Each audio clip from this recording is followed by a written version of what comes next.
Esa madrugada la señora Leticia se despertó de golpe. No había luces encendidas, ni ruidos extraños. Al menos no al principio, pero algo la hizo abrir los ojos. Una sensación de peso al lado de su cuerpo, como si alguien más estuviera acostado en la cama con ella. No escuchó pasos, ni sintió el colchón moverse bruscamente. Fue algo más sutil, una presión firme, constante, en silencio. Durante algunos segundos no reaccionó. Su mirada permanecía fija en el techo, con la respiración contenida. No sabía si era el miedo, el instinto o simplemente el cansancio, pero no giró la cabeza para mirar, solo pudo sentir. Y lo que sentía no era normal. Con el corazón acelerado, se levantó sin mirar atrás y salió casi a tientas por el pasillo. Caminó directo al cuarto de sus hijos. Al verlos dormidos, sintió un alivio momentáneo, aunque su cuerpo seguía temblando. Los abrazó sin hacer ruido, como si al contacto pudiera asegurarse de que todo estaba bien. No sabía cómo explicar lo que acababa de vivir, y por primera vez en mucho tiempo no pudo volver a dormir. Al amanecer, preparó el desayuno en silencio. No mencionó nada, tampoco lo haría ese día, pero desde ese momento, algo en la casa había cambiado. No era solo su percepción, era la temperatura, el silencio, la manera en que las sombras se proyectaban en las paredes. Detalles minúsculos que antes no notaba, ahora la mantenían atenta a todo. Afuera, el día parecía normal. El cielo estaba despejado.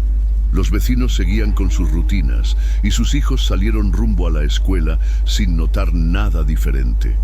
Pero Leticia no podía dejar de pensar en esa presencia, en ese peso, en esa noche. La sensación no desapareció. Esa mañana, al entrar de nuevo a su habitación, percibió un olor tenue pero desagradable, como a humedad vieja o flores secas. Abrió las ventanas, cambió las sábanas, roció perfume. Nada cambió. Si alguien le hubiera preguntado si creía en cosas paranormales, su respuesta habría sido un rotundo no. Siempre fue práctica, lógica, fuerte. Pero esa seguridad empezaba a desmoronarse. Y apenas estaba comenzando. Si tú eres amante de relatos como este, suscríbete al canal, activa la campanita y cuéntanos en los comentarios cuál ha sido la experiencia más aterradora que has vivido. Queremos leerte. Unas semanas antes de aquella madrugada inquietante, Leticia había acompañado a su padre, don Norberto, a visitar el cementerio municipal de Valparaíso, un lugar conocido como Campos de Reposo. Era un terreno amplio, rodeado de eucaliptos altos, donde los caminos de tierra se entrelazaban entre lápidas antiguas y cruces oxidadas por el tiempo. Ahí, en una esquina olvidada por los años, descansaban los restos de la esposa de Norberto, madre de Leticia. La visita no fue algo planeado con anticipación. Fue más bien un impulso de Norberto, quien al ver que tenía unos días libres, propuso pasar por la tumba para limpiarla y rezar un momento. Leticia aceptó, más por respeto que por ganas. Llevó a sus hijos, Mariela y Bruno, aunque ninguno de los dos mostró entusiasmo. Los adolescentes no entendían qué sentido tenía visitar una tumba de alguien que nunca conocieron. Llegaron a media mañana. El calor comenzaba a sentirse y el aire estaba seco. Al llegar al lugar, notaron que la cruz de mármol que marcaba el sepulcro estaba rota. La parte superior seguía en pie, pero la base se había desprendido, dejando la cruz recostada, sucia y sin firmeza. Norberto, al verla, se agachó con cuidado y la levantó entre sus manos. Pasó el pulgar sobre la superficie polvorienta, como si acariciara algo frágil. Luego, sin decir palabra, la envolvió en una bolsa gruesa que llevaba consigo. Leticia le preguntó qué pensaba hacer. Él respondió que solo la llevaría a casa por unos días, que la limpiaría y buscaría alguna forma de repararla. No era un acto de desobediencia ni de rebeldía. En su mente era un gesto de cariño hacia su difunta esposa. Nadie más lo cuestionó. De hecho, hasta parecía lógico. Regresaron a casa poco después del mediodía. Norberto colocó la cruz en el patio, junto al lavadero, sobre una repisa improvisada con bloques de cemento. Dijo que ahí podría secarse bien antes de intentar pegar la base. Esa misma tarde partió rumbo a casa de una de sus otras hijas, como solía hacer cada cierto tiempo. La cruz quedó olvidada bajo el sol y la humedad, sin que nadie más volviera a tocarla. Durante los días que siguieron, nada parecía fuera de lugar, pero Leticia comenzó a notar pequeños detalles. Platos que amanecían movidos, luces que parpadeaban por segundos y un silencio extraño que se apoderaba de la casa cuando todos dormían. Algo había entrado con esa cruz, pero aún no eran conscientes de ello. Quédate con nosotros hasta el final. Esta historia guarda momentos que te pondrán los pelos de punta y podrían cambiar la forma en que ves tu propia casa. Mariela fue la primera en escucharlo. Una tarde cualquiera, mientras hacía la tarea en la mesa de la cocina, escuchó su nombre proveniente del patio. Fue un susurro al principio, casi como una llamada suave, repetida 2 veces. Mari, Mari. Miró por la ventana, pero no vio a nadie. Pensó que quizás era alguna vecina, aunque su nombre no era muy común entre las niñas del barrio. No le dio mayor importancia. 2 días después, Bruno también lo escuchó. Estaba junto a su hermana, esta vez viendo televisión después de la escuela, cuando ambos oyeron con claridad una voz masculina que llamó a Mariela desde el exterior. Se levantaron, revisaron el patio y no había nadie, solo el columpio de madera, inmóvil, colgado del árbol que su abuela paterna había plantado años atrás. Lo extraño fue que la voz sonó como si estuviera justo al lado del columpio. Leticia, cuando escuchó el relato, sonrió con nerviosismo. Dijo que no era raro oír voces de vecinos, ya que las casas en esa colonia estaban muy pegadas. Aconsejó que simplemente ignoraran el asunto, pero los chicos sabían lo que habían oído. No fue una ilusión ni un malentendido. Era una voz conocida, con un tono que imitaba perfectamente el de su abuelo Norberto. En los días siguientes, los llamados se hicieron más frecuentes. Lo que comenzó siendo exclusivo para Mariela, ahora también incluía a Bruno. Escuchaban sus nombres por separado, pero también juntos, siempre desde el patio, siempre en momentos de calma, nunca con enojo ni amenaza, solo como si alguien intentara atraer su atención. Un viernes por la tarde, mientras Leticia salía para supervisar su tienda, Mariela decidió quedarse sola en casa.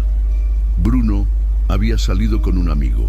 Mientras lavaba un plato, oyó su nombre con claridad, justo detrás de ella. Soltó el trasto que cayó y se rompió.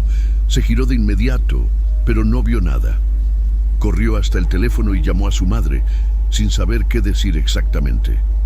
Leticia, esta vez, notó un tono diferente en su hija. Miedo verdadero. A partir de ese día, los hermanos comenzaron a pasar más tiempo juntos, evitando quedarse solos. Hacían la tarea en la cocina, con la televisión encendida, y se turnaban para ir al baño o salir al patio. La tranquilidad de antes había desaparecido. El ambiente, aunque no agresivo, era denso, como si algo invisible los observara constantemente. Leticia seguía restándole importancia en voz alta, pero por dentro comenzaba a inquietarse. A veces, cuando los niños dormían, se levantaba y recorría la casa en silencio.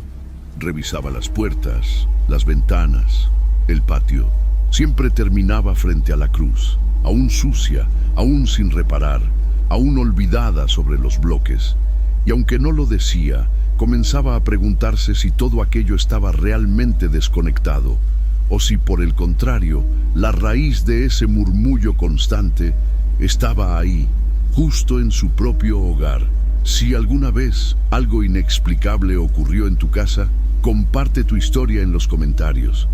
Queremos conocer tu experiencia. No pasó mucho tiempo antes de que las voces dejaran de ser lo más inquietante. Empezaron a ver cosas.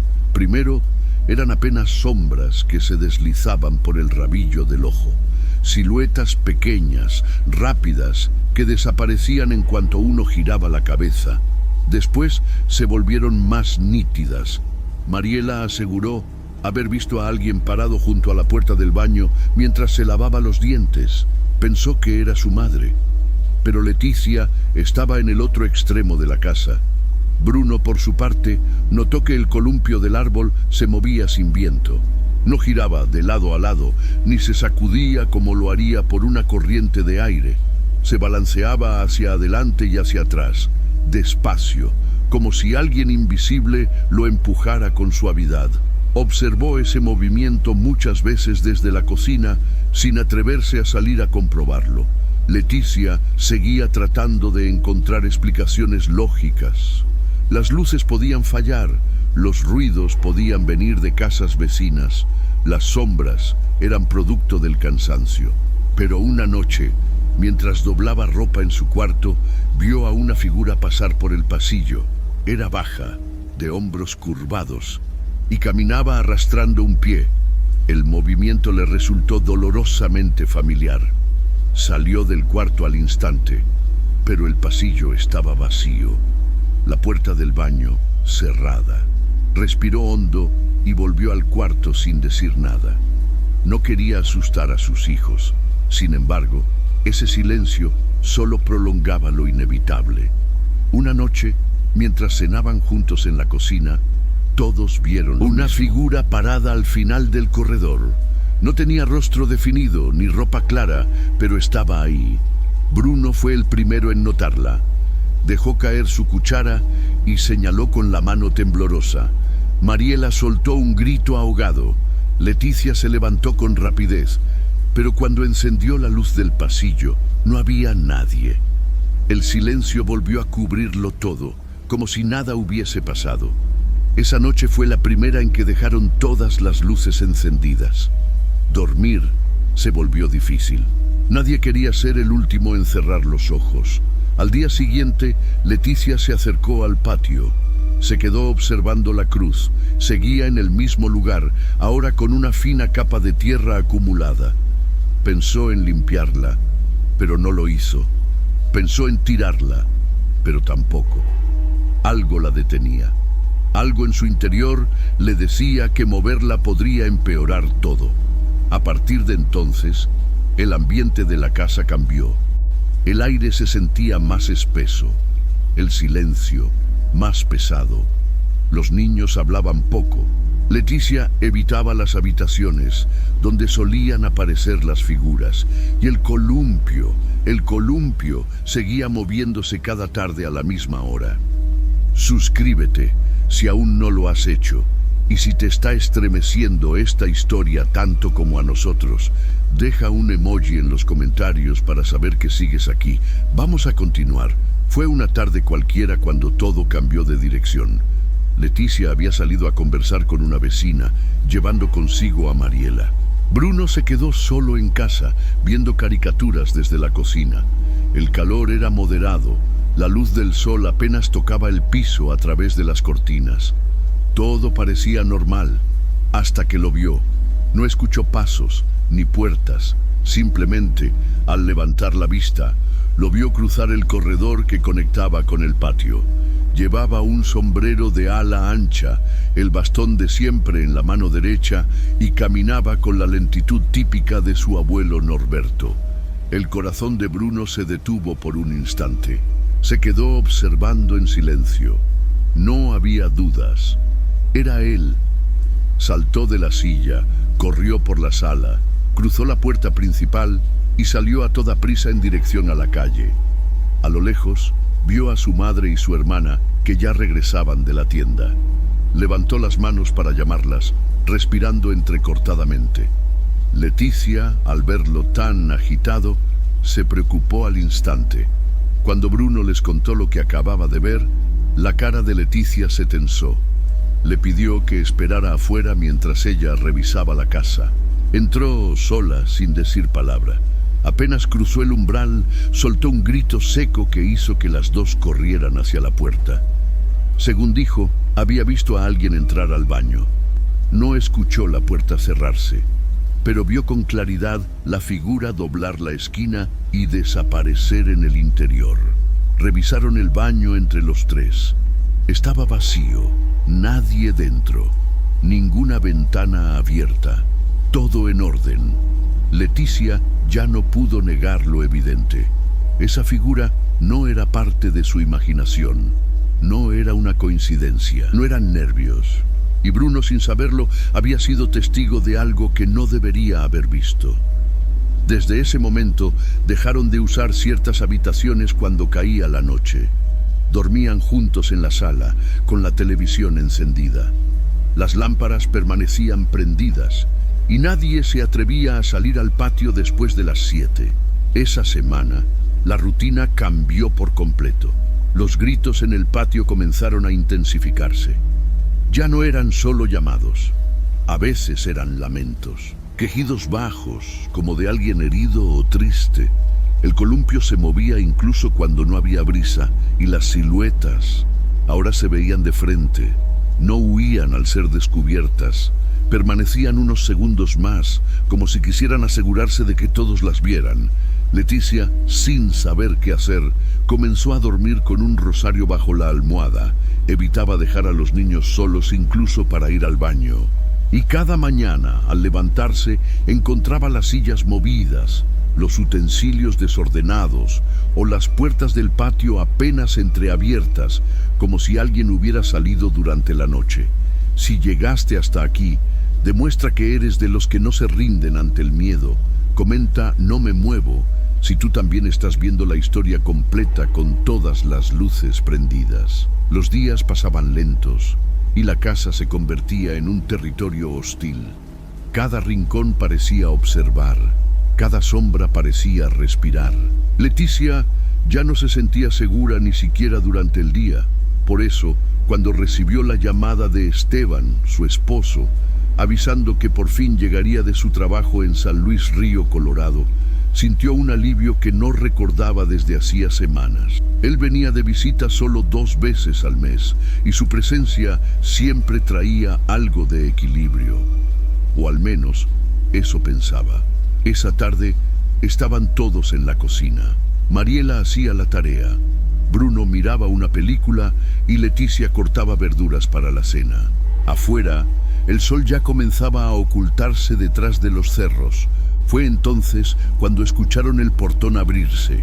Las bisagras rechinaron, los candados sonaron y los tres escucharon claramente cómo alguien giraba la llave en la puerta de entrada. Lo vieron. Esteban entró con su mochila colgada al hombro. Llevaba su camisa gris y los jeans de siempre. Sonrió al verlos, levantó la mano en señal de saludo y caminó hacia la sala. Pero al cruzar el umbral de la puerta, desapareció. Los tres se quedaron paralizados. Leticia fue la primera en reaccionar. Corrió a la sala, pero no había nadie, ni rastro de Esteban. La puerta estaba cerrada por dentro. El pasillo, vacío. Revisaron el baño, los cuartos, el patio. Nada, absolutamente nada. 1 hora más tarde, se oyó un taxi estacionarse frente a la casa. Leticia abrió la puerta, aún con el susto en el rostro. Esteban bajó del coche, con otra camisa, otra mochila, otra expresión. Saludó como si nada. Cuando entró y vio el rostro de su familia, supo que algo no andaba bien. Leticia no tardó en contarle lo que habían presenciado. Mariela y Bruno lo confirmaron palabra por palabra. Esteban se quedó en silencio unos segundos. Luego miró hacia el patio. La cruz seguía ahí, inmóvil, cubierta ya por una ligera capa de polvo más oscuro. Esa noche no hubo discusión. Nadie cuestionó nada. Esteban decidió dormir en la sala con todos. No porque creyera del todo lo que le contaban, sino porque algo en el ambiente lo tenía inquieto. Como si el aire estuviera más denso. Como si algo invisible le rozara la nuca cuando apagaban las luces. Durante los primeros 2 días, las cosas parecieron calmarse. No hubo voces, ni sombras, ni ruidos extraños. Bruno volvió a reír un poco. Mariela se atrevió a usar su cuarto durante el día. Leticia pensó que quizás todo había sido producto del miedo acumulado, que la llegada de Esteban había traído equilibrio como antes, pero esa tranquilidad no iba a durar mucho. Si conoces a alguien que no cree en lo paranormal, comparte este video con esa persona. Tal vez después de verlo empiece a cambiar de opinión. Lo que viene te va a hacer dudar hasta de tu sombra. La tarde del tercer día, Esteban decidió aprovechar el clima templado para limpiar sus botas en el patio. Se sentó en un banquito de madera, con el sol bajando por detrás del muro, y comenzó a cepillar el cuero con movimientos lentos. Mientras trabajaba, escuchó algo que lo hizo fruncir el ceño. Voces. Eran gritos, reconocibles. Eran los de Mariela y Bruno. Se incorporó al instante y entró corriendo a la casa. Buscó en la sala. Nada. Recorrió el pasillo con el corazón acelerado, pero los niños estaban sentados en el sofá, viendo una película. Ni una lágrima, ni una palabra. Solo lo miraron extrañados cuando entró agitado. Él no entendía.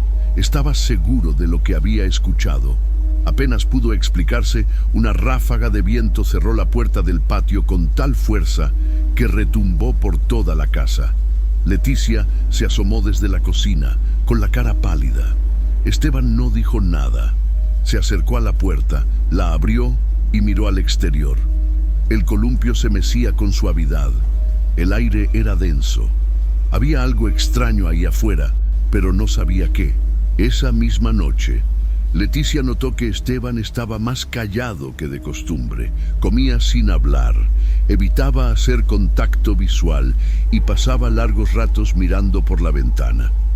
A las 9 le pidió que lo acompañara a dar una vuelta en el coche. No explicó por qué, solo dijo que necesitaba salir un momento. Mariela y Bruno se quedaron en casa mirando televisión con el volumen bajo. Al ver que sus padres no volvían, comenzaron a inquietarse. Casi 2 horas después, escucharon el portón abrirse. Esteban y Leticia entraron sin decir palabra. Se les notaba tensos. Ella tenía los ojos llorosos, él la mandíbula apretada. Pero cuando los niños preguntaron qué pasaba, Esteban solo respondió que todo estaba bien. Nada más. Esa noche durmieron todos juntos, como antes. Pero el silencio era distinto. Ya no era el silencio del miedo. Era el silencio de la sospecha. Leticia sabía que su esposo había visto algo que no estaba listo para contar. Esa sensación de estar siendo observado había regresado, incluso más fuerte. Las paredes parecían absorber el sonido, las puertas crujían a medianoche, y el sueño se volvía un campo minado del que nadie salía descansado. En la madrugada, Esteban se levantó. Caminó descalzo hasta el patio, encendió la lámpara de afuera. La cruz seguía en el mismo lugar, como si nunca se hubiera movido desde el día en que Norberto la dejó allí. Se acercó y la tocó. Estaba helada, como si llevara horas bajo un congelador. La retiró con cuidado y la metió en una bolsa de tela. La amarró con fuerza, sin decir nada, y la guardó en el coche. Volvió al interior sin explicar nada. Solo abrazó a Leticia, respiró hondo y dijo: «Mañana vamos al panteón». Si llegaste hasta este punto, demuestra que no te dejas vencer por el miedo. Deja en los comentarios una sola palabra: cruz. Veremos cuántos llegaron hasta aquí. Al día siguiente salieron temprano.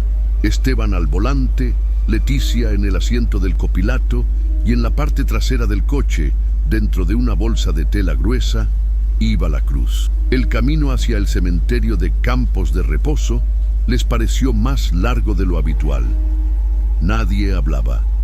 La radio estaba apagada. Leticia sostenía el rosario entre los dedos, moviéndolo de forma automática, sin mirar por la ventana. Esteban Mantenía la mirada fija en la carretera, como si el más mínimo desvío lo pudiera hacer arrepentirse. Al llegar, buscaron al encargado del lugar, un hombre de rostro avejentado llamado Don Genaro, que trabajaba ahí desde hacía más de 20 años. Cuando escuchó lo que Esteban le explicó, sin entrar en detalles, solo que necesitaba devolver una cruz a su lugar y saber qué hacer con ella, el hombre no preguntó mucho, solo miró la bolsa, respiró profundo y dijo: primero que nada, no debiste haberla sacado de aquí.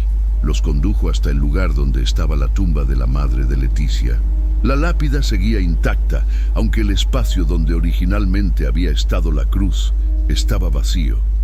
Don Genaro abrió la bolsa, tomó la cruz con cautela y la colocó sobre un paño al pie del sepulcro. Luego se agachó, la examinó en silencio y dijo que el mármol ya no tenía remedio. Estaba agrietado desde adentro, como si algo lo hubiera estado presionando desde dentro hacia afuera. Esteban preguntó qué se podía hacer.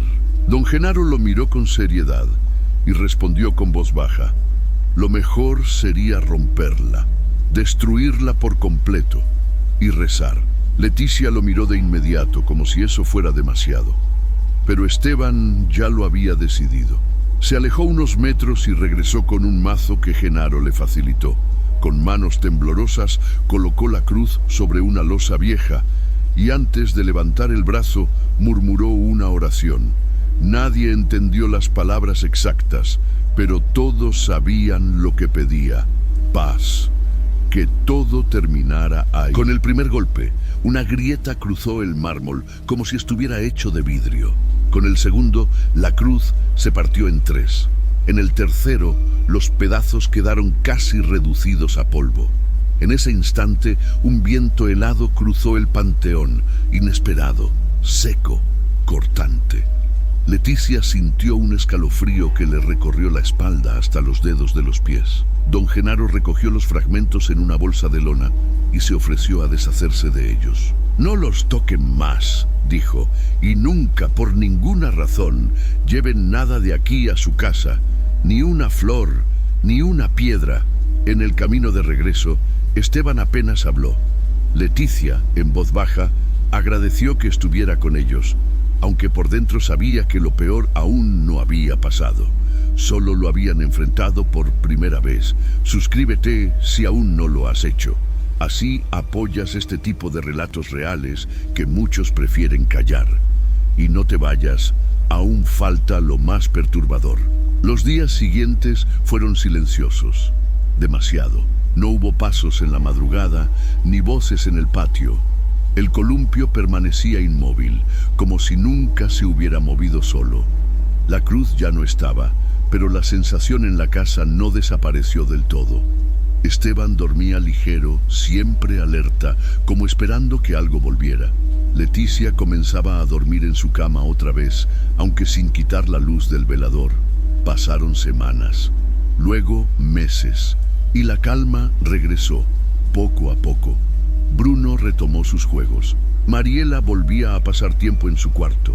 Leticia comenzó a reír de nuevo, pero ninguno olvidó.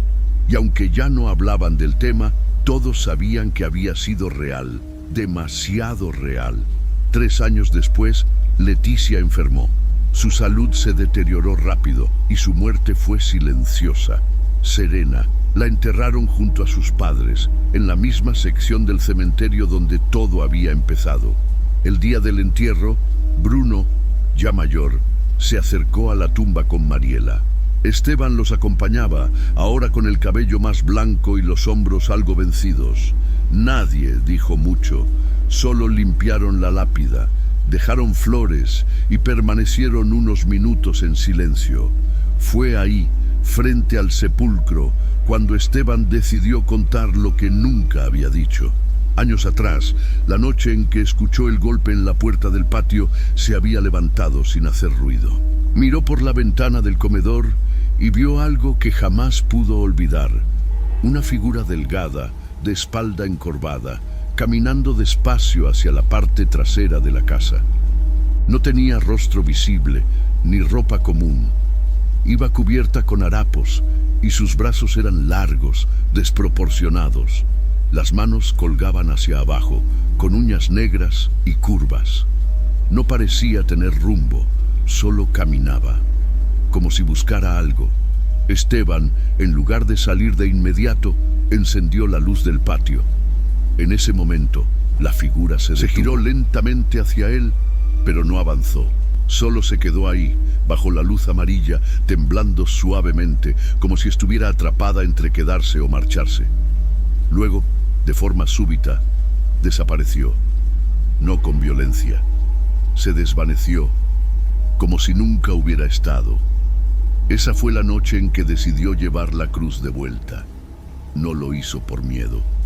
Lo hizo porque entendió algo. Lo que fuera que había llegado con ella, no quería quedarse. Solo quería regresar. Mariela y Bruno escucharon a su padre sin interrumpir. Era la primera vez que lo veían temblar al hablar. El hombre que siempre tuvo respuestas, ahora solo tenía una certeza. Nunca se debía llevar algo de un lugar donde el descanso debía ser eterno. Esa tarde, al regresar a casa, Mariela encendió la luz del pasillo sin pensarlo. Bruno abrió las ventanas como si necesitara aire. Esteban fue hasta el fondo del patio. El columpio seguía ahí, oxidado, silencioso. Y aunque no se movía, todos sabían que aún recordaba. ¿Tú también has tenido una experiencia que prefieres no recordar? Cuéntala en los comentarios. Algunos silencios también necesitan ser escuchados. Con el paso del tiempo, la rutina volvió. La casa seguía en pie, silenciosa, marcada por recuerdos que solo la familia entendía. Mariela se convirtió en la nueva propietaria. Decidió quedarse a vivir allí, no por apego, sino por algo más difícil de explicar. Como si la casa, después de todo, también necesitara compañía. Durante los primeros meses sola, no hubo manifestaciones. Las noches eran tranquilas, el columpio permanecía estático y ningún sonido rompía la calma. Pero en el fondo, algo persistía. No era miedo, sino una sensación leve de que algo quedó atrás. Un peso, sutil, alojado en las paredes. Mariela, ahora adulta, mantenía ciertos rituales, sin saber bien por qué. Nunca dejaba la puerta del patio abierta. No permitía que nadie llevara objetos antiguos al interior, y cada tanto dejaba una flor blanca en la jardinera cerca del árbol. Era su forma de mantener el equilibrio, de recordar sin invocar. Bruno la visitaba los fines de semana. A veces en silencio, ambos se sentaban frente al columpio sin hablar del pasado. Otras veces compartían recuerdos de su madre, de su abuelo Norberto y del tiempo en que todo parecía normal. Pero nunca mencionaban la cruz, como si esa palabra aún tuviera peso. Fue durante una de esas visitas que Bruno, ya con familia propia, le hizo una confesión. Una noche reciente, su hijo menor había dicho que alguien lo había llamado desde el patio. No salí, dijo, pero cerré todas las ventanas de inmediato. Mariela no se sobresaltó, solo asintió en silencio. Sabía que algo, aunque lejano, aún rondaba. No era una maldición, no era una posesión, era una presencia, un eco, algo que, de alguna forma, se había quedado entre ellos. Pero ya no causaba temor, solo respeto. En el cementerio, junto a la tumba donde descansan Leticia y sus padres, la cruz original nunca fue reemplazada. Don Genaro, el viejo encargado, se jubiló poco después del incidente. El nuevo administrador, al enterarse de la historia, sugirió poner una simple placa con el nombre y las fechas. Mariela aceptó. No por olvido, sino por prudencia. Hoy, la casa de Valparaíso sigue en pie. Los vecinos la ven como cualquier otra.